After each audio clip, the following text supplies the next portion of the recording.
Go ahead. This is a key replacement on this style of Ford key.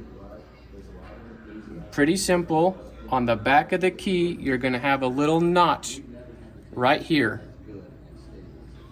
Simply get a screwdriver or another key and get in there and twist, leaving your finger in the crack to hold pressure. And then simply just walk until it pops.